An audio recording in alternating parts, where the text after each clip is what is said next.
Welcome to all. आप सभी का अगेन स्वागत है इस पर्टिकुलर सेशन में, जहां पे again I will be discussing a important current affair based news which is about the national capital of India, that is Delhi. So Delhi अभी काफी ज्यादा न्यूज में चल रहा है। इनफैक्ट अभी नहीं, काफी साल से ये न्यूज में चल रहा है। when the आम Aadmi party government came to the power and the BJP government came at its center, तब से इन दोनों के बीच में खींचा खींची चल रही है। There is a lot of political tussle which is going on between the Delhi government and the lieutenant governor. तो इसी के ऊपर अभी रिसेंटली कल ही सुप्रीम कोर्ट का जजमेंट आया है, जहां पे सुप्रीम कोर्ट ने कहा है कि जो दिल्ली गवर्नमेंट है उसका एब्सोल्यूट कंट्रोल है over the bureaucracy, except on certain other things, but most of the things में आपका जो दिल्ली गवर्नमेंट है उसी का कंट्रोल है वहां के लोकल ब्यूरोक्रेसी के ऊपर। तो इसी संदर्भ में आज हम लोग इस पर्टिकुलर सेशन को कंडक्ट करेंगे, जहां पे will understand this whole issue from different perspectives, और जितने भी जजमेंट्स आ चुके हैं अभी ऑलरेडी उसके बारे में भी हम लोग बात करेंगे। सो फर्स्ट ऑफ ऑल आपको कुछ बेसिक इंफॉर्मेशन जो यहाँ पे देना चाहिए is that India has a asymmetric model of federalism. Asymmetric model of federalism, आपको पता है यहाँ पे दो कीवर्ड्स आ गए आपके पास। यहाँ पे आपके पास दो कीवर्ड्स देखने को मिलते हैं, जो कि पहला कीवर्ड है आपका asymmetric model of federalism. So first of all, understand what is federalism. Federalism क्या होता है? So federalism is basically, it is a contract. It is a contract between the center and the state. It is a contract between the center and state. ये एक contract होता है centre और state के बीच में, that yes, we'll come together, we'll collectively work for the development of the country. तो centre और स्टेट एक कोलैबोरेशन में आता है, एक कॉन्ट्रैक्ट में आता है to pursue the greater objective, that is the national interest को सर्व करने के लिए। अब ये जो फेडरलिज्म है ये आपका दो तरीके का हो सकता है। एक तो सिमेट्रिकल मॉडल ऑफ फेडरलिज्म, जैसे आपको यूएस में देखा जाता है, और सेकेंड टाइप हो गया आपका एसिमेट्रिकल मॉडल ऑफ फेडरलिज्म, जो कि हम लोग इंडिया में देखते हैं। अब एसिमेट्रिकल मॉडल ऑफ फेडरलिज्म की जो सेंटर स्टेट का रिलेशंस है वो यूनिफॉर्म नहीं है, वो सिमेट्रिक नहीं है। आपको पता होगा कि एक तरफ सेंटर है और दूसरी तरफ स्टेट्स है, ठीक है। एक तरफ आपके पास सेंटर है, उसके बाद नीचे आपके पास आ गए स्टेट्स, स्टेट गवर्नमेंट, और सेंटर के एडमिनिस्ट्रेटेड एरियाज यूनियन टेरिटरीज हो गए। उसके बाद यूनियन टेरिटरीज में भी दो तरीके के होते हैं, एक union territories with legislature and the second without legislature. Then state में फर्दर आपके पास कुछ स्टेट के पास स्पेशल स्टेटस है, ठीक है। कुछ स्टेट के पास, एग्जांपल पहले जम्मू एंड कश्मीर के पास अपना खुद का एक अपना कॉन्स्टिट्यूशन हुआ करता था, ठीक है। कुछ सारे स्टेट्स के पास हमारे पास आपके पास स्पेशल स्टेटस दिया गया under article 371 of the constitution, 371A2, ठीक है। तो इसी को कहते हैं asymmetric model of federalism, when the distribution और when the relation between the centre and the state is not symmetric, it is not symmetric. And this is the beauty of our constitution.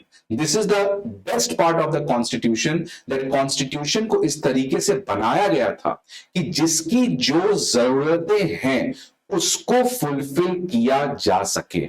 This is known what? This is known as proportionate justice. Proportionate कि for example अगर मान लो आपको नागालैंड है, उसकी कुछ अलग problem है तो उसको कुछ अलग पावर देंगे।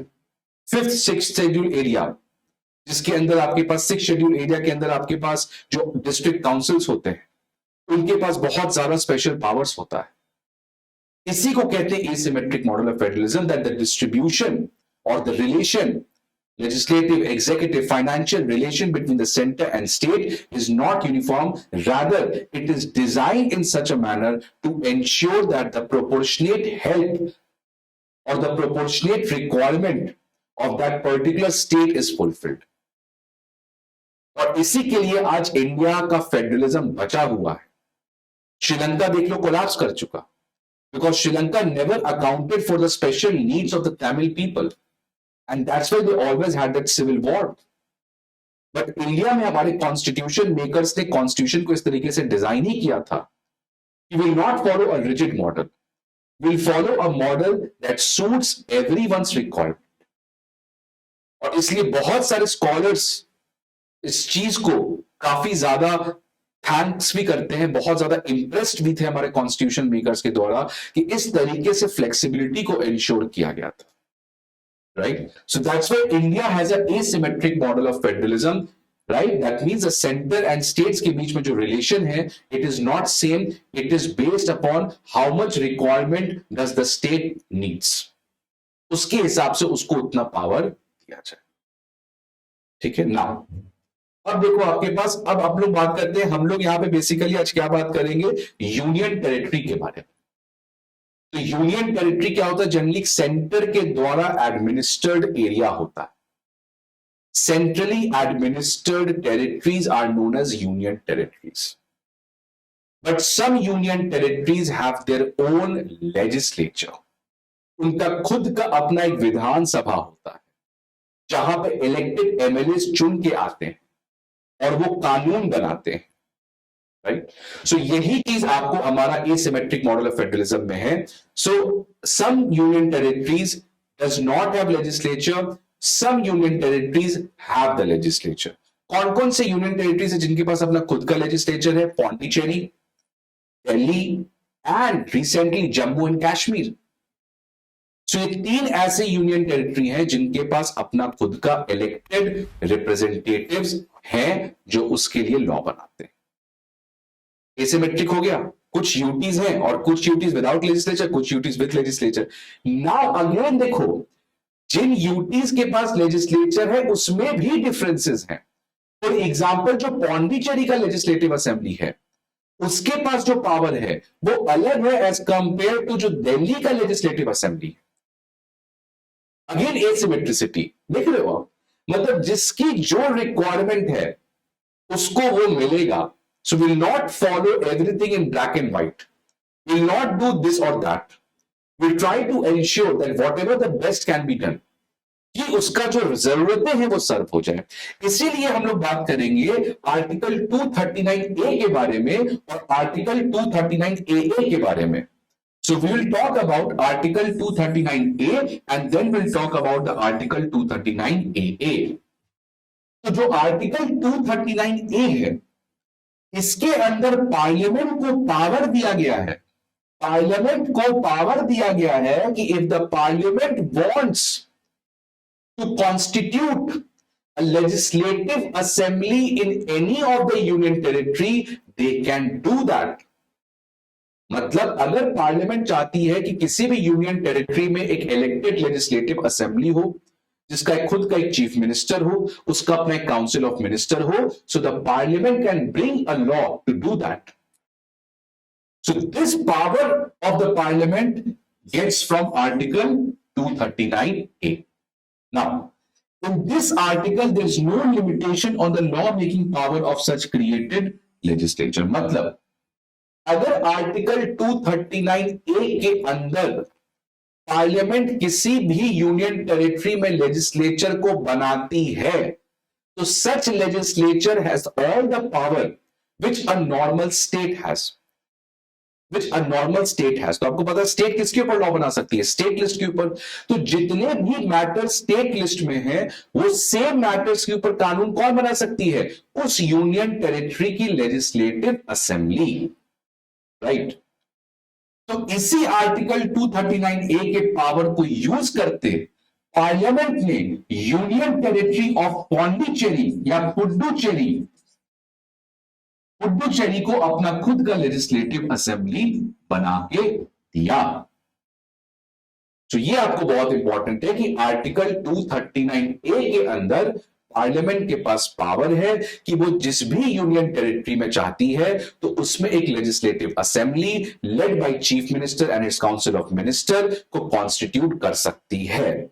इसी पावर का इस्तेमाल करते हुए पार्लियामेंट ने पौंडीचेरी में एक लेजिस्लेटिव असेंबली का गठन किया।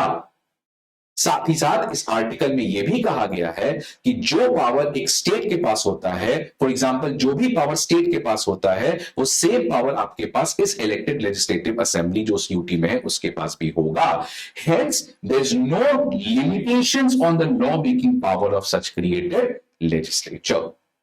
तो ये तो हो गया किसी भी यूनियन टेरिटरी की बात, लेकिन दिल्ली का केस अलग है। ठीक है।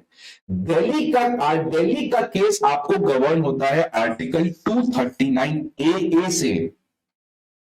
जितने बाकी यूनियन टेरिटरीज हैं वो सब किससे गवर्न होंगे? आर्टिकल 239 ए से। मान लो कल को लक्षद्वीप एक यूनियन टेरिटरी है, अगर लक्षद्वीप में हमें एक इलेक्टेड लेजिस्लेटिव असेंबली का गठन करना है तो कौन कर सकती है? पार्लियामेंट। कहां से पावर आया? आर्टिकल 239 ए से। सो दिल्ली छोड़ के बाकी जितने भी यूनियन टेरिटरीज हैं वो सब गवर्न होते हैं under article 239 A. But when it comes to Delhi, उसके लिए एक स्पेशल आर्टिकल है जिसको ऐड किया गया था bye 69th constitutional amendment act, जिसके अंदर इस नए आर्टिकल को डाला गया था जिसका टाइटल है special provisions with respect to Delhi. This article is exclusively for Delhi. बस ये दिल्ली के लिए आपको बात करता है। ठीक है जी, ओके। सो अब हम लोग आते हैं अपने जो मेन टॉपिक है दिल्ली के ऊपर, बिकॉज यही हमें पढ़ना है, दिल्ली वाला टॉपिक। ठीक है, now so article 239 A which talks about the special provision with respect to Delhi. अब देखो हिस्ट्री ऑफ दिल्ली थोड़ा सा जान लो। 1956 में इसको एक यूनियन टेरिटरी बनाया था। फिर 1989 में बालाकृष्णन कमेटी था, उसने रिकमेंड किया था कि आपको दिल्ली को एक यूनियन टेरिटरी बनाया जाए विद अ लेजिस्लेटिव असेंबली भी होना चाहिए उसका खुद। एंड ऑन दैट बेसिस 1991 में on the base of Balakrishnan committee report Delhi के लिए 69th कॉन्स्टिट्यूशन अमेंडमेंट एक्ट लाया गया, जिसके अंदर आर्टिकल 239 ए को लाया गया एंड साथ ही साथ GNCT that is greater GNCT act was also passed. National capital territory of Delhi, international capital territory of Delhi, उस एक्ट को भी पास किया गया और इसके अंदर दिल्ली को लेजिस्लेटिव असेंबली का प्रोवाइड किया गया। सो ये आपको बहुत इंपॉर्टेंट था आर्टिकल 239 और 239 239 talks about all the UTs except Delhi. Article 239 is exclusively for Delhi. When was it added? By 69 Constitutional Amendment Act, under which the government brought the GNCT Act, on which committee's recommendation? Balakrishnan Committee recommendation. अब इस act में जिसके अंदर ये article को add किया गया है भाई संविधान को अमेंड करके, क्या क्या प्रोविजंस है वो देखते हैं। तो सबसे पहला प्रोविजन देखते हैं कि administrator appointed shall be designated as the lieutenant governor और लेफ्टिनेंट गवर्नर। तो जो भी आपको पता है कि जनरली यूनियन टेरिटरी को गवर्न कौन करता है? सेंटर। कौन करता है? Exactly president. और प्रेसिडेंट अपना एक एजेंट को अपॉइंट करता है जो प्रेसिडेंट के बिहाफ में उस यूनियन टेरिटरी को गवर्न करता है। तो जनरली उसको एडमिनिस्ट्रेटर्स कहते हैं। अब उस एडमिनिस्ट्रेटर का नाम अलग अलग हो सकता है। तो पहला कह रहा है कि उस एडमिनिस्ट्रेटर को who works as a agent of the president, इसको हम लोग दिल्ली के केस में क्या कहेंगे? लेफ्टिनेंट गवर्नर, एलजी साहब। Next, there shall be a legislative assembly for the NCT, National Capital Territory of Delhi. ठीक है भाई, इजी है। Next, there shall be a council of minister जिसकी मैक्सिमम स्ट्रेंथ कितनी है? 10% से कम होनी चाहिए। 10% या 10% से कम। ठीक है, आपको पता है नॉर्मल स्टेट्स के केस में कितना है? 15%। क्योंकि दिल्ली छोटा है तो इस केस में 10% रखा गया। तो दिल्ली में टोटल सीट्स कितने हैं? 70 सीट्स। तो 70 सीट्स का 10% मतलब मैक्सिमम 7 काउंसिल ऑफ मिनिस्टर्स हो सकते हैं, मतलब 6 plus CM. So there can be 6 ministers and the 1 chief minister. So collectively there will be 7 और वो उसका maximum. Next, the chief minister and council of ministers shall be appointed by the president. Now here is a confusing question. ठीक है, तो ये याद रखना, because the union territory, so the chief minister and the council of minister are not appointed, because state में क्या होता है? स्टेट लेवल की बात करें तो स्टेट लेवल में जो चीफ मिनिस्टर है और जो काउंसिल ऑफ मिनिस्टर है उसको गवर्नर अपॉइंट करता है। सेंट्रल लेवल में प्राइम मिनिस्टर, उनके काउंसिल ऑफ मिनिस्टर्स को अपॉइंट कौन करता है? President. But in the case of Delhi, because पर से it's a union territory, the chief minister and the council of ministers shall be appointed by the president. Next, the council of ministers shall be collectively responsible. Collective responsibility आपको पता है, collectively responsible to the legislative assembly. Collective responsibility is the crux of parliamentary form of government. Collective responsibility basically entails that the entire council swims and sinks together. So ये कुछ basic provisions थे जो ज्यादा confusing या ज्यादा complicated है नहीं, ये केवल फैक्चुअल कुछ थे। अब हम लोग देखते हैं जो कॉम्प्लिकेशंस आए हैं, जो कॉम्प्लिकेटेड पार्ट है इस पूरी चीज का, वो अब हम लोग इसमें देखते हैं। So what it says about the law making power, ये जो अमेंडमेंट किया गया, ये जो एक्ट लाया गया, उस पर लॉ मेकिंग पावर के बारे में क्या बात किया गया है? तो इसमें कहा गया है कि legislative assembly of Delhi has all the power to make laws enumerated in the state list except three things: police, land and public order. तो यही कहा गया कि जो लेजिस्लेटिव असेंबली ऑफ दिल्ली है वो किसी भी मैटर के ऊपर कानून बना सकती है which is written in the state list except three matters, that is police, land and public order. ये आपको पौंडीचेरी में नहीं मिलेगा। Pondicherry Legislative Assembly has all the power because Pondicherry Legislative Assembly has not been created under Article 239AA.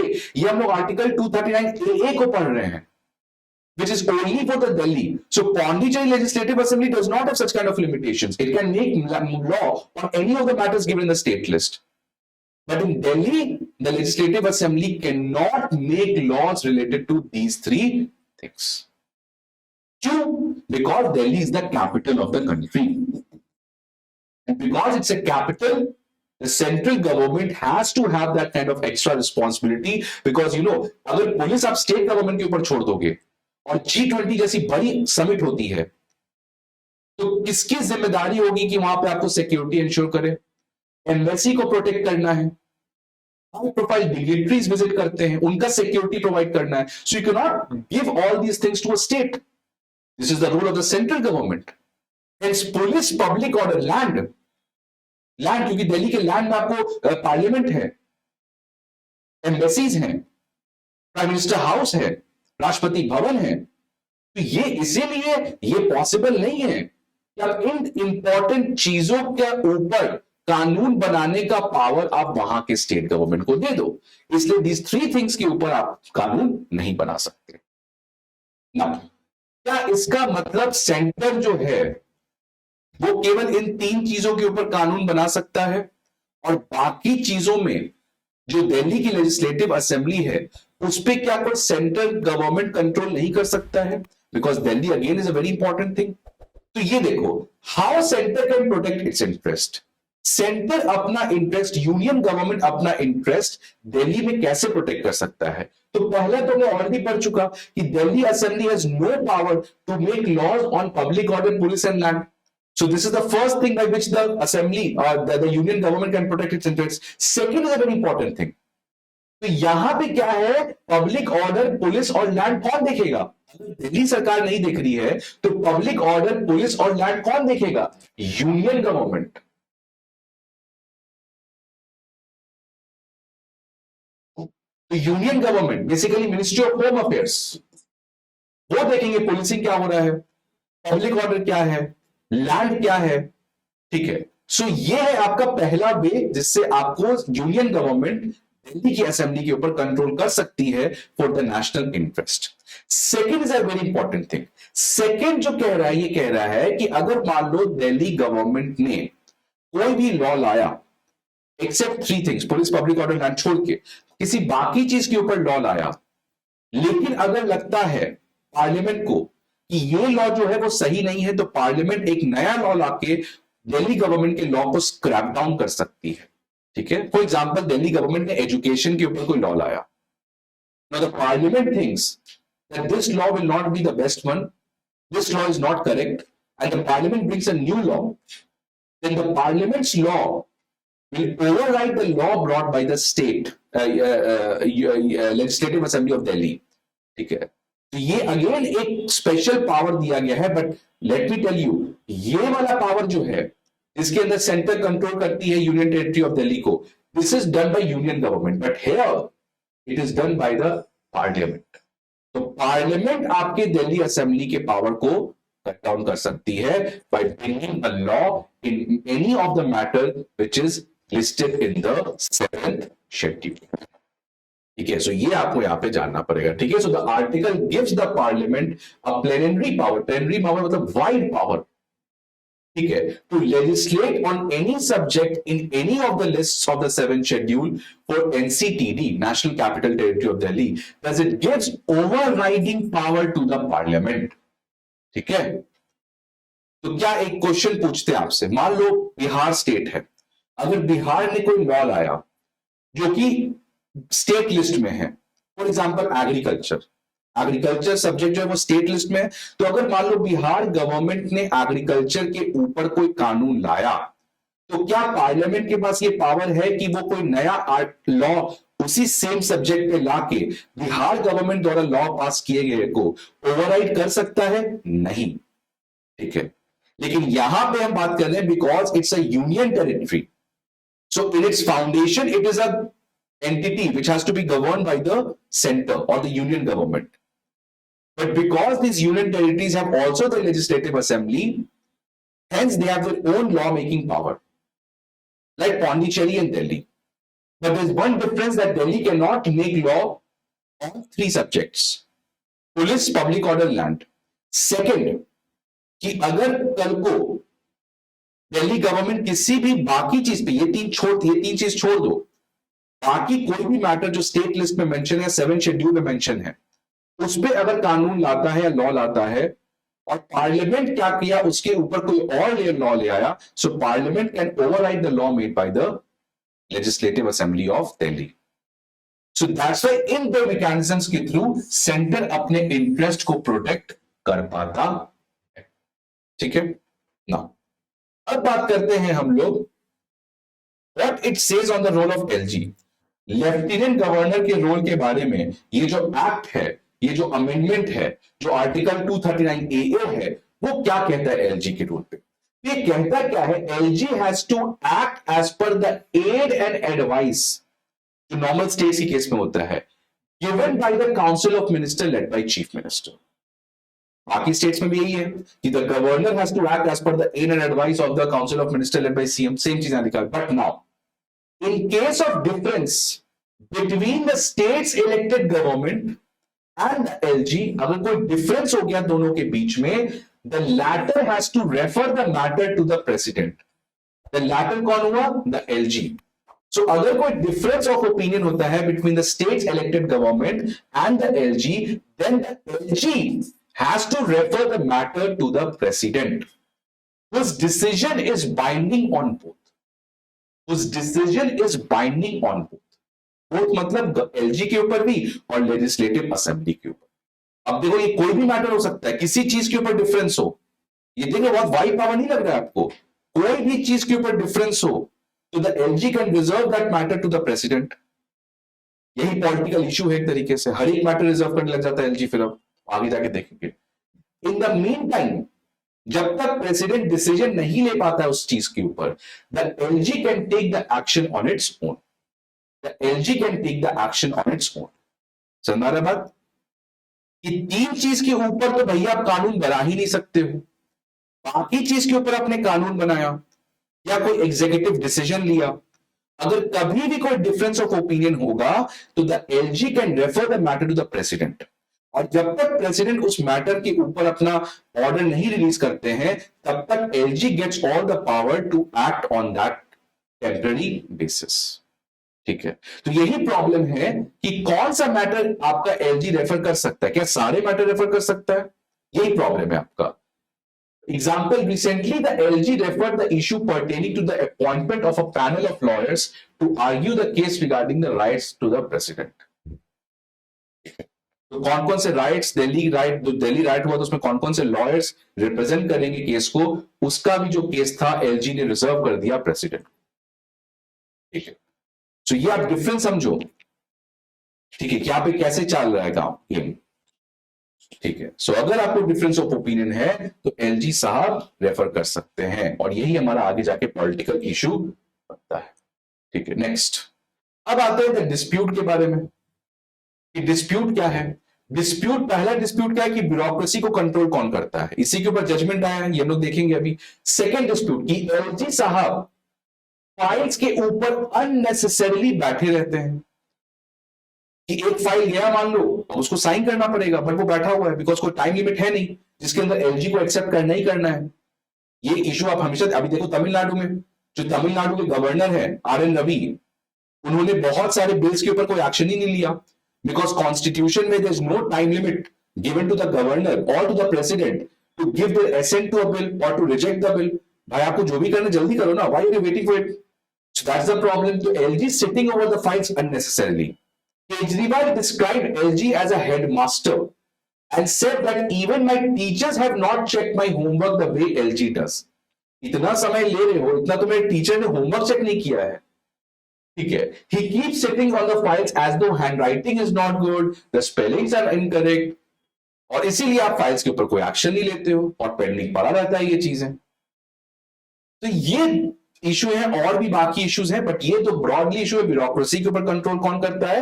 And the LG does not act on the time. And when he does not act on the time, then again आपका जो governance का process है वो stall हो जाता है. Next, इसी legal battle के अंदर कि एलजी का क्या पावर है और लेजिस्लेटिव असेंबली का क्या पावर है, समझ में आ रही है? तो एक तरफ आपका हो गया लेजिस्लेटिव असेंबली, एक तरफ हो गया आपके पास governor, lieutenant governor.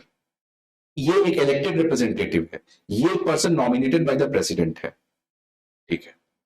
Because national capital है तो आपको सेंटर का भी कंट्रोल चाहिए और इलेक्टेड रिप्रेजेंटेटिव का तो चाहिए, because democracy is all about elected representative. तो ये दोनों अपने जगह सही है. प्रॉब्लम कहां है, कहां पे द बैलेंस लाइज, ये दोनों के बीच में बैलेंस कहां है? और बैलेंस बिल्कुल सही है. प्रॉब्लम क्या होता है जब दोनों अलग अलग पार्टी के हैं. अभी मान लो अगर बीजेपी की पार्टी सेंटर पे रहती और बीजेपी का पार्टी स्टेट में दिल्ली में रहता, तब ये प्रॉब्लम ही नहीं आता. तो प्रॉब्लम सिस्टम का नहीं है, प्रॉब्लम है पॉलिटिकल कल्चर का. Just because that person is from opposition, you will not allow the opposition to work. ये दोनों सेम के लिए है. Aam Aadmi Party will criticise the BJP, BJP will criticise the Aam Aadmi party. कोई मेरिट के ऊपर बात नहीं कर रहा है, कोई चाहता नहीं है. Everyone is trying to get that political mileage from this incident. सब अपना पॉलिटिक्स चमकाने में लगे हुए. नहीं तो ये इशू बहुत बड़ा है नहीं यार. एलजी को इशू है क्या कि आप यहां से फाइल भेज रहे हो, लेजिस्लेटिव असेंबली वाले फाइल भेज रहे एलजी को. अब एलजी क्या करे, उस पर कुछ काम नहीं कर रहा है, फालतू के सारे बिल्स को प्रेसिडेंट के पास भेज देता है. इससे बहुत ज्यादा डिले हो जाता है. अब ऑब्वियस बात है एलजी को तो रहना चाहिए, बिकॉज इट्स अ कैपिटल. तो एलजी को इंश्योर करना पड़ेगा कि क्या ये बिल जो है उससे हमारा सिस्टम दिल्ली का अच्छा होगा कि नहीं होगा. But the problem is कि it starts to get misused. ठीक है. So इसी कॉन्टेक्स्ट में 2018 में 5 जज कॉन्स्टिट्यूशनल बेंच आता है और ये जो बेंच है ये बहुत इंपॉर्टेंट चीज कहता है. आप देख सकते हो कि LG has not been entrusted with any independent decision making power. कि एलजी के पास अपना कोई इंडिपेंडेंट डिसीजन मेकिंग पावर नहीं है.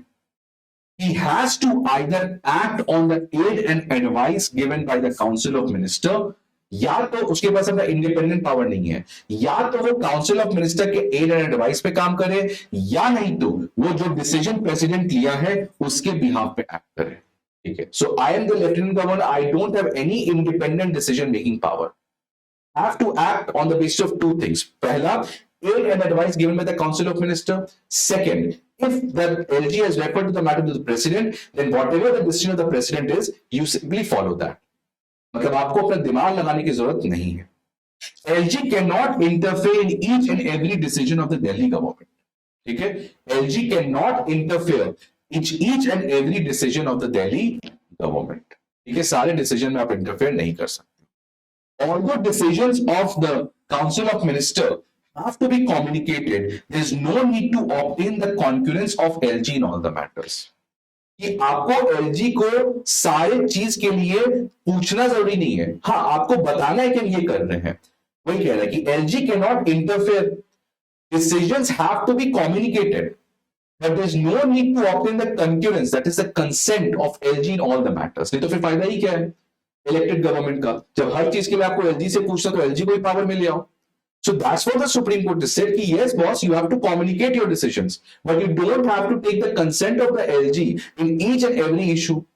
The difference of opinion between LG and CM, lieutenant governor and the council of minister, should have a sound rational reason. Difference होना चाहिए, ऐसा नहीं कि पॉलिटिकल डिफरेंसेस होना चाहिए. A lieutenant governor should act as a facilitator and not as an adversary. Facilitate करेगा the process of the governance, not as an adversary. It will not try to halt the process of governance in Delhi. So ये हमारे पास 2008 के 5 जज constitutional bench आया था और इसने simply कहा कि elected government has to have the say. Yes, LG's post is required. LG has its own role. LG has to act as a facilitator. LG has to act as a representative of the center. But LG should understand that, boss, you are a nominated person. You should not interfere into the day-to-day process. Yes, the communication should be made to you, but you do not have to give the consent, or you should not be asked for the consent in each and every matter. So ये 2018 का 5 जज का constitutional bench का आपका judgement आया, लेकिन ये सब चीज चल ही रहा था कि अगेन एक पॉलिटिकल बैटल स्टार्ट हो गया, because now the parliament has brought, the central government has brought the government of national capital of territory GNCTT amendment act 2021. अब ये अमेंडमेंट एक्ट अगेन एक कॉन्ट्रोवर्शियल चीज बना गया. अगेन अब ये सुप्रीम कोर्ट में एक सब जुडिस मैटर है. This case has been referred to the supreme court. ठीक है, अभिषेक मनु सिंह भी on the behalf of Delhi government is representing the case. ठीक है, तो ये अगेन कॉम्प्लिकेटेड केस आ चुका है सुप्रीम कोर्ट के पास. तो ये देखेंगे हम लोग कि कुछ स्ट्रक्चरल इश्यूज हैं जो कभी सॉल्व हो ही नहीं पाते इंडिया में, and that's one of the issue. यहां पे देखो क्या है. This bill amends the government of NCT of Delhi act, जो 1991 में अमेंडमेंट करके आर्टिकल 239A डाला गया, वो सब उसी एक्ट को ये वापस से अमेंड करता है. क्या क्या है आप देखो इस एक्ट में. पहला, the term government referred to in any law made will imply lieutenant governor. जहां भी गवर्नमेंट वर्ड हम लोग यूज करते हैं, that means what, lieutenant governor. और ये ठीक है, इससे कोई प्रॉब्लम नहीं है. आप देखोगे पूरे कॉन्स्टिट्यूशन में तो यही कहा गया, president will do this, governor will do this. But at the end president governor is doing on the advice of the council of minister led by the CM और द पीएम. सो यही कह रहा है कि जो भी लॉ है वो सब आपका जहां पे गवर्नमेंट वर्ड मेंशन है, that in fact mentions the means the lieutenant governor. So यहां तो कोई प्रॉब्लम नहीं. Next, the act allows the assembly to make rules to regulate the procedure and conduct of the business in the assembly. कि कैसे Delhi assembly के procedures और इन चीजों को रेगुलेट किया जाएगा. तो अभी तक दिल्ली लेजिस्लेटिव असेंबली के पास अपना इंडिपेंडेंट पावर था, but now under this act ये कहा गया है कि जो भी दिल्ली लेजिस्लेटिव असेंबली के रूल्स एंड रेगुलेशंस होंगे अपने हाउस को कंडक्ट करने के लिए, such has to be made in compulsory with the rules. It has to be made consistent with the rules in the Lok Sabha. तो जो भी लोकसभा के रूल्स हैं वो सेम रूल्स उसके साथ कंसिस्टेंट होना चाहिए जो दिल्ली लेजिस्लेटिव असेंबली के रूल्स एंड रेगुलेशंस है. अब इसकी जरूरत क्या पड़ गई? Again this is a very important point, complicated, critical point, controversial thing. What was the need of this? Next, this act prohibits the legislative assembly from making any rule to establish itself any of the committee. मतलब legislative assembly कोई भी ऐसा committee का गठन नहीं कर सकता है जिस कमिटी का काम आइदर ऑफ द टू है. कौन कौन सा चीज? Consider the matters of day to day administration of the NCT of Delhi, जो हर दिन एडमिनिस्ट्रेशन से रिलेटेड कुछ काम होता है. Second, conduct any inquiry in relationship to the administrative decisions. कोई एडमिनिस्ट्रेटिव डिसीजंस लिया गया है, मान लो पुलिसिंग के रिलेटेड कोई एडमिनिस्ट्रेटिव डिसीजन लिया गया था बाय द सेंट्रल गवर्नमेंट, तो क्या दिल्ली गवर्नमेंट के पास ये पावर है कि कोई ऐसा कमिटी बनाए और एडमिनिस्ट्रेटिव डिसीजंस को इंक्वायरी करे? ठीक है, ये बेसिकली क्यों होता है? बिकॉज आपको पता है दिल्ली राइट हुआ था, तो दिल्ली राइट अगर राइट हुआ तो ये तो सेंट्रल गवर्नमेंट की फेलियर है, because police and public order comes under the union list, comes under the power of the central government. तो दिल्ली गवर्नमेंट ने कमिटी बना दिया, हम इंक्वायरी करेंगे कि राइट क्यों हुआ. तो इसीलिए कहा गया कि आप एडमिनिस्ट्रेटिव डिसीजंस के लिए कोई कमेटी को नहीं बना सकते हो जो उसका कमेटी का काम है कि वो इंक्वायरी करे एडमिनिस्ट्रेटिव डिसीजंस का. तो इसलिए एक्ट कहता है कि legislative assembly does not have any power to constitute a committee which is related to do either of the two things. Next, the act requires the LG to reserve certain bills passed by the legislative assembly for the consideration of the president. ये जो हमारा existing act है अभी 1991 वाला, उसमें already in 4 चीजों के case में the governor, the lieutenant governor has to compulsorily refer the matter to the president. ठीक है, ये पहले से था. अगर हाईकोर्ट का पावर कम कर रहे हो आप दिल्ली का, तब LG has to compulsorily refer to the matter to the president. अगर प्रेसिडेंट खुद डायरेक्ट करता है कि हाँ इसको आप रिजर्व कर दो, सैलरी एंड अलाउंसेस को लेके, ऑफिशियल लैंग्वेज क्या होगा असेंबली का, तो इन चारों केसेस में पहले से ही एलजी के ऊपर कंपल्शन था कि वो इन मैटर्स को प्रेसिडेंट के पास रेफर करे. इस नए एक्ट में जो अमेंडमेंट एक्ट है उसमें क्या किया गया है, द बिल और the new act requires the LG to also reserve those bills for the president which incidentally covers any of the matters outside the purview of the powers of the legislative assembly. So ये जो नया act है, it requires the LG to also reserve those bills which for the president which incidentally covers any of the matter which is outside the purview of the powers of the legislative assembly. मतलब जो भी LG को लगता है कि इस particular चीज के ऊपर दिल्ली लेजिस्लेटिव असेंबली कानून नहीं बना सकती है, तो उन सारे मैटर्स को एलजी को रेफर करना पड़ेगा प्रेसिडेंट के पास. अब प्रॉब्लम क्या है, ये डिसाइड कौन करेगा कि ये मैटर जो है वो आपको दिल्ली लेजिस्लेटिव असेंबली के परव्यू में आती है कि नहीं आती है. तो ये बहुत बड़ा वाइड कॉनोटेशन है, काफी ज्यादा मतलब केवल रैंडमली लिखा हुआ है, इसका मिसयूज हो सकता है. कल को एलजी ने कह दिया कि हाँ ये तो आपके अंदर आता ही नहीं है, आप इसको रेफर करें. So that's the problem, right. So the bill, ये तो पहले 4 केसेस में आपको कंपल्सरली भेजना था, बट अब एक और चीज कहा गया कि now the LG can also reserve the bill to the president if that bill incidentally covers any of the matters which are outside the purview of the power of the legislative assembly. So ये आपका बहुत बड़ा problem आया. Next, the Act specifies that all executive decisions taken by the government, whether taken on the advice of the minister or otherwise, must be taken in the name of LG. Executive action का मतलब एक तो legislative action होता है law बनाना, executive action का मतलब policy implement करना. तो एग्जीक्यूटिव डिसीजंस का मतलब जो डे एंड ऑर्डर में, हाँ ठीक है यहाँ पे इतने सारे स्ट्रीट वेंडर्स का लगाया जाएगा, या आज लॉकडाउन लगेगा, यहाँ पे ये शॉप्स को बंद करना है, तो ये सब जो एग्जीक्यूटिव डिसीजंस होते हैं जो आप डे टू डे लेते हैं. तो क्या कह रहा है कि जितने भी वो एग्जीक्यूटिव एक्शंस थे जो गवर्नमेंट लेती है, except 3 things, police public order लाने तो ले सकती है, बाकी जितने चीजों पे, स्कूल बनाना, हॉस्पिटल्स खोलना, उन सारे चीज जो भी एग्जीक्यूटिव एक्शंस थे गवर्नमेंट के द्वारा, that has to be taken in the name of LG. ये पहले से था. अब इस नए एक्ट में क्या चीज किया गया, देखो, द बिल और the new act, it adds that on certain matters, कुछ मैटर्स में as specified by the LG, जो एलजी खुद स्पेसिफाई करेंगे, एलजी का ओपिनियन आपको लेना पड़ेगा before doing the executive action. ठीक है. तो यहां पे देखो क्या कह रहा है, यहां पे कह रहा है कि the act specifies that all executive action by the government whether taken on the advice of the ministers और otherwise must be taken in the name of LG. जितने आप एग्जीक्यूटिव एक्शंस ले रहे हैं सरकार, वो आपको एलजी के नाम पे लेना पड़ेगा. ये जो नया एक्ट है ये ऐड करता है कि कुछ मैटर्स में जो एलजी साहब खुद स्पेसिफाई करेंगे, उस एग्जीक्यूटिव एक्शन को परफॉर्म करने के लिए आपको उनका पहले कंसेंट लेना पड़ेगा. अब देख रहे हो, ये तो बहुत ज्यादा आपने एलजी के पावर को बढ़ा दिया है. अब ये executive power not only to police public order land, कोई भी एग्जीक्यूटिव ऑर्डर हो सकता है. स्कूल खोलना, दिल्ली गवर्नमेंट ने कहा कि ठीक है चलो हमने नेशनल स्कूल पॉलिसी लाया और हमने डिसाइड किया कि हर यहां पे स्कूल खुलेगा. अब कल को मैंने क्या एग्जीक्यूटिव डिसीजन लिया कि हाँ स्कूल खोल देते हैं, बट प्रॉब्लम क्या हो जाएगा, again it has to be, LG ने कह दिया कि नहीं first you have to ask me. इसलिए देखोगे बहुत ज्यादा न्यूज चलता है दिल्ली गवर्नमेंट स्कूल ही नहीं खोलने दे रहे, हॉस्पिटल ही नहीं खोलने दे रहे, बिकॉज इस एक्ट के अंदर the LG has the power कि आप पहले मुझसे पूछ लें इस एग्जीक्यूटिव एक्शन को करने के लिए. And that's why again the problem begins.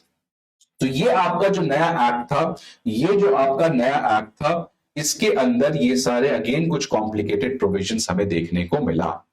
ठीक है. इसके चैलेंजेस क्या क्या, चैलेंजेस वही है, चैलेंजेस है आपका, it equates the position of LG with that of the government. Government is a elected representative, LG is a nominated representative, और आप दोनों को क्या किया आपने दोनों को इक्वेट कर दिया. ठीक है. Next, authorizing the lieutenant governor to withhold the consent from bills which are outside the scope of legislative power. हमने बात किया था कि अगर लेफ्टिनेंट गवर्नर को लगता है कि ये जो पर्टिकुलर बिल है it is outside the power of the legislative body, then it can reserve the thing to the president. अब अगेन ये डिस्क्रिशनरी पावर, इसका मिसयूज हो सकता है वो मैटर आपको लेजिस्लेटिव असेंबली के पावर में हो, बट एलजी ने कह दिया कि नहीं, मुझे तो लगता है कि ये है ही नहीं आपके पावर के अंदर. Next, it divests the executive power of the elected government of Delhi by transferring the power of the lieutenant to the lieutenant governor and the secretaries. ये एग्जीक्यूटिव पावर के केस में भी अब हमने देखा था किस तरीके से एग्जीक्यूटिव एक्शंस के केस में भी एलजी स्पेसिफाई कर सकता है कि इस एग्जीक्यूटिव एक्शन को परफॉर्म करने के लिए पहले आप मुझसे कंसेंट ले लो. तो इसलिए जो पावर है, एग्जीक्यूटिव पावर जो इलेक्टेड गवर्नमेंट का, वो भी ट्रांसफर कर दिया गया है लेफ्टिनेंट गवर्नर और ब्यूरोक्रेसी के पास.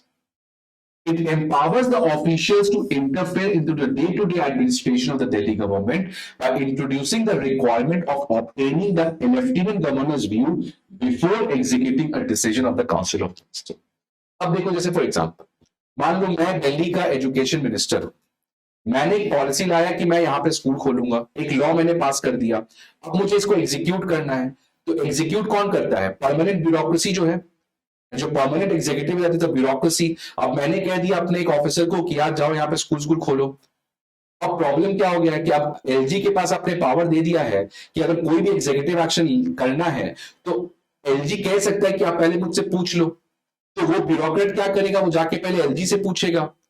यही प्रॉब्लम हो रहा था कि ब्यूरोक्रेसी और एलजी एक तरफ हो जा रहे थे और दिल्ली गवर्नमेंट को कुछ पावर ही नहीं बच रहा था। इसी में आज जजमेंट आया है कि वो क्या ब्यूरोक्रेसी, क्योंकि ऑफिसर क्या बोलेगा कि नहीं एलजी साहब ने तो मुझसे खुद पूछा कि मैं करूं या ना करूं। ठीक है, so that's why it shifted the power. ठीक है, so it empowered the officials to interfere in day-to-day administration of the Delhi government by introducing the requirement of obtaining the Lieutenant Governor's view before executing a decision of the Council of Ministers. Next, interfering with powers of the assembly to frame its own rule of business. अब आपने कह दिया कि assembly का जो rules and regulations होगा that has to be as per the Lok Sabha rules. ठीक है, तो ये कुछ प्रॉब्लम के पॉइंट्स आपके यहां पे हमें देखने को मिल रहे हैं। ठीक है, कि आपको बिल अब रिजर्व करने का पावर लेफ्टिनेंट गवर्नर से बढ़ा दिया गया है। लेफ्टिनेंट गवर्नर एग्जीक्यूटिव डिसीजंस में भी इंटरफेयर कर सकता है। तो पहले क्या था कि भैया दिल्ली गवर्नमेंट के पास सारा पावर है, केवल 3 चीज को छोड़ के, police, land and public order, बाकी चीज में लेफ्टिनेंट गवर्नर वो 3 चीजों के ऊपर करेगा काम। अब क्या है कि अब आपने उन 3 चीजों के अलावा ये भी कह दिया है कि अगर लेफ्टिनेंट गवर्नर को लगता है कि ये जो मैटर है ये इसके पावर के बाहर है, उसको आपको रिजर्व कर दो। सेकंड, कि बाकी हर एक चीज में, हेल्थ, एजुकेशन, जो ऑलरेडी उसका काम है दिल्ली लेजिस्लेटिव असेंबली का, उसके भी एग्जीक्यूटिव एक्शंस में अगर लेफ्टिनेंट गवर्नर को लगता है कि उनका पहले कंसेंट लेना चाहिए तो वो डायरेक्ट कर सकते हैं। तो ये डे टू डे इंटरफेरेंस का सवाल हो गया है। हर दिन आप कोई भी एग्जीक्यूटिव डिसीजन लो, आप यहाँ पे स्कूल खुलेगा, यहाँ पे हेल्थ का, यहाँ पे हम मोहल्ला क्लिनिक खोलेंगे, कुछ भी खोलेंगे, आपको एलजी से पहले परमिशन लेना पड़ेगा क्योंकि एलजी ने कह दिया है। एलजी अपने ब्यूरोक्रेट के थ्रू आपको हैरास करेगा। तो ये पूरा इशू था। ठीक है, इसलिए अभी तक केस अगेन अभी ये पेंडिंग है, अब देखते हैं उसके ऊपर क्या चलेगा। लेकिन उसमें एक अच्छा डिसीजन आया है ऑनरेबल सुप्रीम कोर्ट का जो करंट डिस्प्यूट से रिलेटेड है। अब करंट डिस्प्यूट है क्या समझो, दिल्ली गवर्नमेंट 3 चीजों के ऊपर कानून नहीं बना सकती है, पुलिस, लैंड, पब्लिक ऑर्डर। बाकी चीजों पे दिल्ली गवर्नमेंट तो इंडिपेंडेंट है, उन चीजों पे लॉ बना सकती है। अरे ठीक है, मान लो एजुकेशन की बात करते हैं, तो एजुकेशन के ऊपर लॉ तो बना सकती दिल्ली गवर्नमेंट। अब बात आता है इसको एग्जीक्यूशन का, इसको इंप्लीमेंटेशन का। तो इंप्लीमेंटेशन कौन करता है ग्राउंड लेवल पे? द ब्यूरोक्रेट्स, द आईएएस और द डैनिक्स और एनी अदर सर्विसेज, वो लोग इसको इंप्लीमेंट करते हैं। तो सवाल ये आया कि क्या ब्यूरोक्रेसी के ऊपर दिल्ली सरकार का कंट्रोल है या सेंट्रल गवर्नमेंट का कंट्रोल है? ठीक है, समझना रही बात कि पुलिस, लैंड और पब्लिक ऑर्डर, उस पर तो लॉ कौन बना सकता है? Central government. उसके ब्यूरोक्रेसी पे कौन कंट्रोल करता है? Central government. लेकिन बाकी चीजों के ऊपर जिस पे लॉ कौन बना सकता है? Delhi legislative assembly. लेकिन उसके एग्जीक्यूटिव जो बॉडी है, जो ब्यूरोक्रेसी है, क्या उसके ऊपर दिल्ली गवर्नमेंट का कंट्रोल नहीं है? क्या यह सेंट्रल गवर्नमेंट का कंट्रोल है? तो यही केस आपको सुप्रीम कोर्ट ने कहा कि केवल पुलिस, लैंड, पब्लिक ऑर्डर के केस में लेजिस्लेटिव और एग्जीक्यूटिव पावर सेंट्रल गवर्नमेंट के पास है, लेकिन बाकी हर एक सर्विसेज के ऊपर, एडमिनिस्ट्रेटिव डिपार्टमेंट के ऊपर लेजिस्लेटिव पावर दिल्ली गवर्नमेंट के पास है, साथ ही साथ एग्जीक्यूटिव पावर्स दिल्ली गवर्नमेंट के पास है। दैट मींस कंप्लीट कंट्रोल है ब्यूरोक्रेसी का, एक्सेप्ट ऑन दीज 3 मैटर्स। बाकी हर एक चीजों में जो भी वहां के ब्यूरोक्रेट्स हैं, उन पे सारा कंट्रोल किसका होगा? दिल्ली गवर्नमेंट का। और ये क्यों होगा? बिकॉज फॉर एग्जाम्पल मान लो हम, चलो वो आगे देखते हैं। ठीक है, वो आगे देखते हैं, पहले समझते हैं कि क्या है इसको चीजें। ठीक है, तो centre had sought reference to the large bench. 27 April 2022 को जो सेंट्रल गवर्नमेंट है उसने कहा है कि ये जो मैटर ऑलरेडी चल रहा था कि ब्यूरोक्रेसी का किस पे कंट्रोल है, तो सेंट्रल गवर्नमेंट ने कहा कि इस मैटर को हमें एक लार्जर बेंच के पास रेफर कर देना चाहिए। बिकॉज उसने कहा he arguing that, उसने क्या आर्ग्यू किया कि needed the power to make transfer and postings of officers in Delhi on account of it being the national capital and the face of the nation. Because it's the national capital and the face of the nation, the central government needs to have such kind of power to control the bureaucracy. Otherwise, the Delhi can completely turn into a chaos. तो अब judgement आया क्या? Supreme court का constitutional bench unanimously Delhi government के favour में judgement दिया. उसने कहा the 5-judge constitutional bench headed by Honorable Chief Justice of India D.Y. Chandrachud held that the legislature, that is the Delhi Assembly, has control over the bureaucrats in administration of services except in areas outside the legislative powers of NCT, that is public order, police and इन तीनों चीज के ऊपर जिसके ऊपर Delhi government law ही नहीं बना सकती, तो एग्जीक्यूटिव पावर तो होगा ही नहीं उसके पास. लेकिन इन तीन चीजों के अलावा जिसमें दिल्ली गवर्नमेंट के पास लेजिस्लेटिव पावर है, उस पे दिल्ली गवर्नमेंट के पास एग्जीक्यूटिव पावर भी है. मतलब उन सारे चीजों में ब्यूरोक्रेसी का कंट्रोल भी दिल्ली गवर्नमेंट के पास ही आएगा. बिकॉज अगर आप सेपरेट कर दोगे लेजिस्लेटिव और एग्जीक्यूटिव डोमेन को, अब यहां पे देखो ध्यान से, यहां पे देखो ये जजमेंट क्या कह रहा है. If a democratically elected government is not given the power to control the officers, the principle of triple chain of accountability will be redundant. If the officers stop reporting to the ministers or do not abide by their direction, the principle of collective responsibility, very, very important judgment. The principle of collective responsibility is vitiated, is affected. Because आपको पता है कि India में parliamentary form of government में the council of minister is collectively responsible to the legislative assembly and in the centre to the Lok Sabha. अब मान लो council of minister collective responsibility क्या हुआ कि अगर आप गलती करोगे तो आपको पूरा हटाया जा सकता है. लेकिन मान लो मैं मिनिस्टर हूं, मैं दिल्ली का एजुकेशन मिनिस्टर हूं, मैंने लॉ बना दिया, यहां पे स्कूल बनेगा, मैं स्कूल बनाने के लिए ऑर्डर दे दिया अपने एक ऑफिसर को, अब वो उसको स्कूल को बना ही नहीं रहा है. बिकॉज वो ब्यूरोक्रेट को कंट्रोल कौन कर रहा है? Central government. अब सेंट्रल गवर्नमेंट ने कह दिया कि नहीं स्कूल में बना, छोड़ दो. तभी जो प्रॉब्लम है कि मेरे अंडर एक ऑफिसर काम कर रहा है, मैं उसका मिनिस्टर हूं, मैंने उसको कहा कि आप जाके एग्जीक्यूट करो, स्कूल बनाओ, बट वो ब्यूरोक्रेट है, वो किसके अंदर आ रहा है काम, वो उसमें कंट्रोल कौन कर रहा है? तो कैसे कलेक्टिव रिस्पॉन्सिबिलिटी? भाई मैंने तो सब कुछ किया, मेरी कलेक्टिव रिस्पॉन्सिबिलिटी लेजिस्लेटिव असेंबली के ऊपर, तो मैं अपने कलेक्टिव रिस्पॉन्सिबिलिटी को एक्सरसाइज कैसे कर सकता हूं? I have to get the work done. लेकिन अगर वो बात ही नहीं कर रहा है, वो मेरी बात ही फॉलो नहीं कर रहा है, मैं उसको बोल रहा स्कूल खोलो, वो खोल ही नहीं रहा है, वो 1.5 साल से 2 साल से पेंडिंग किया हुआ है कि हाँ खोलते हैं ना मिनिस्टर साहब, और मैं उसको कुछ कर नहीं, मैं उसको ट्रांसफर भी नहीं कर सकता हूं, बिकॉज उसको कंट्रोल कौन कर रहा है? Central government. तो प्रॉब्लम हो गया ना कि मैं अपने ऑफिसर को कह रहा हूं, being Delhi education minister, I am telling sir ma'am please go and make the school, but that officer is coming under the power control of the central government. और वो उस फाइल के ऊपर 1.5-2 साल तक बैठा हुआ है, मैं उसको ट्रांसफर भी नहीं कर पा रहा हूं. और लेजिस्लेटिव असेंबली में मुझसे सवाल पूछा गया, क्या स्कूल खुलना था, आपने तो खोला नहीं, स्कूल कर क्या रहे थे आप? तो मेरी तो अकाउंटेबिलिटी वहां पे फेल हो जाएगी, बट क्या मेरी गलती है उसमें? तो जब तक मेरे ऑफिसर्स मेरे अंदर काम ही नहीं करेंगे, तो मैं अपना काम कैसे कर सकता हूं? ठीक है, सो कलेक्टिव रिस्पॉन्सिबिलिटी को होने के लिए I have to have that control over my officers. ये तो मेरी क्या गलती है? So that's what the supreme court says कि अगर आप इलेक्टेड गवर्नमेंट को ये पावर नहीं दोगे to have the control over the executive, to control the officers, then the officers will stop reporting to the minister, and how then the principle of collective responsibility can be ensured? That's a good thing.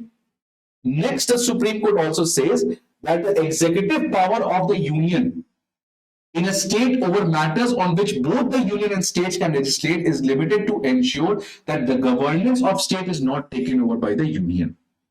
This would completely abrogate the federal system of governance and the principle of representative democracy. अगर आप इस तरीके का separation करोगे तो representative democracy का जो model है वो विशिएट हो जाएगा. और साथ ही साथ कहा कि the principle of democracy and federalism forms a part of basic structure, forms a part of basic structure. So वही कह रहा है, अगेन इस पूरे जजमेंट का क्रक्स यही है क्या दिल्ली वालों आप समझ जाओ, दिल्ली का जो इशू है, सुप्रीम कोर्ट ने बार बार इस चीज को कहा है कि जो यूनियन गवर्नमेंट है उसका केवल 3 चीजों के ऊपर कंट्रोल है, वाया एलजी, बाकी हर एक चीजों के ऊपर दिल्ली गवर्नमेंट का ही कंट्रोल है। लेकिन प्रॉब्लम क्या होता है कि कुछ कुछ ग्रे एरियाज हैं जहां पे आपको डिस्क्रिशनरी पावर दिया गया है एलजी के ऊपर, उसका एलजी कभी कभार मिसयूज करते हैं, कभी कभार मेरिट्स के ऊपर डिसीजन लेते हैं, कभी कभार उसको मिसयूज भी करते हैं। सो ये पूरा प्रॉब्लम ऐसा नहीं कि इसको रिजॉल्व नहीं किया सकता है, that only needs political will, it only needs political statesmanship, it only needs a ethical political culture, it only needs a culture of tolerance and acceptance, then the whole thing will be resolved. But the problem is कि दोनों आपस में लड़ते हैं। ठीक है, now what is the way ahead, क्या क्या किया जा सकता है? तो आप देखो कैसे इस इशू को रिजॉल्व किया सकता है। पहली बात तो एक इस पूरे दिल्ली का जो केस है, 5 जज बेंच ये सब छोड़ो, refer this matter to a 7 or 11 जज constitutional bench to clear the fuzz about it. इसको पूरा होलिस्टिकली हमें रिजॉल्व करना पड़ेगा। Second, president decision should be sought only on constitutionally important issue, मतलब LG should not refer every matter to the president. Second, third, constitutional trust and morality should be ensured. What is needed is the statesmanship. Next to again interesting thing, Washington DC model, आपको पता है Washington DC is again the capital of US। अब ये Washington DC क्या है? एक district है, एक डिस्ट्रिक्ट है। जैसे दिल्ली कैपिटल है वैसे वॉशिंगटन डीसी आपका क्या है? कैपिटल है। लेकिन it's not a state, it's not a UT, it's a district, एक डिस्ट्रिक्ट है।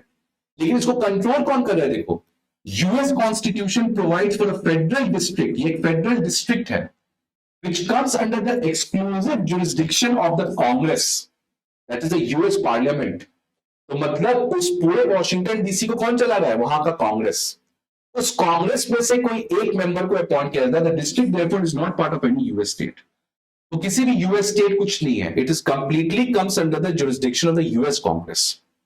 तो वैसे ही हम लोग दिल्ली में कर सकते हैं। ये देखो दिल्ली का ये पूरा एरिया है, ये आपका एनडीएमसी वाला एरिया है, ये आपका दिल्ली कैंटोनमेंट वाला एरिया है, और बाकी हमारा नॉर्मल दिल्ली है जो कि हमारे न्यू दिल्ली म्यूनिसिपल कॉर्पोरेशन के अंदर आता है, NDMC, new Delhi municipal corporation. Sorry, ये एनडीएमसी वाला हो गया और ये हमारा हो गया आपका municipal corporation area.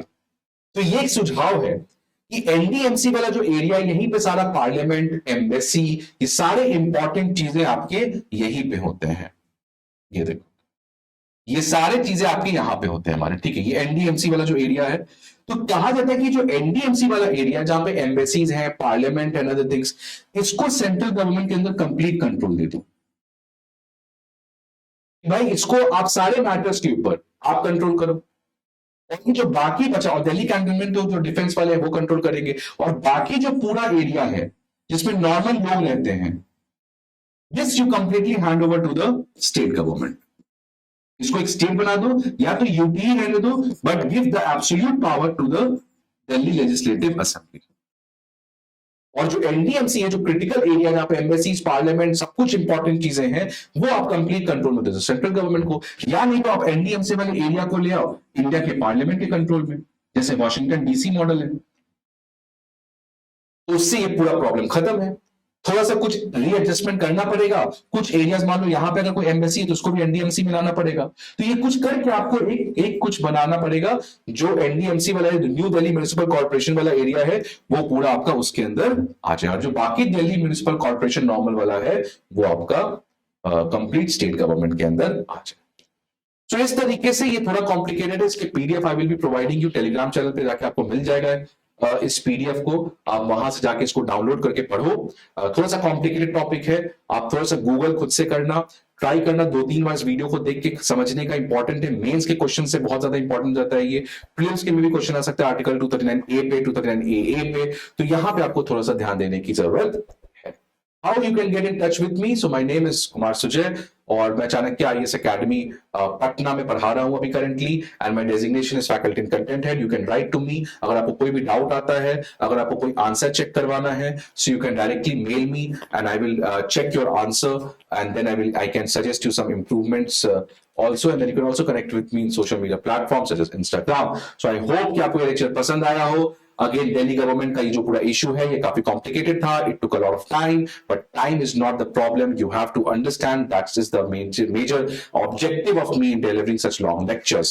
So you have to be patient when you are reading a complicated topic, because once you understand the fundamental of that thing, then the entire process will become easy. अगर आप इसको रट रट के पढ़ोगे तो कभी समझ ही नहीं पाओगे दिल्ली का पूरा क्या इशू है. तो again refer this lecture, refer the PDF, get in touch with me and enjoy the process of learning.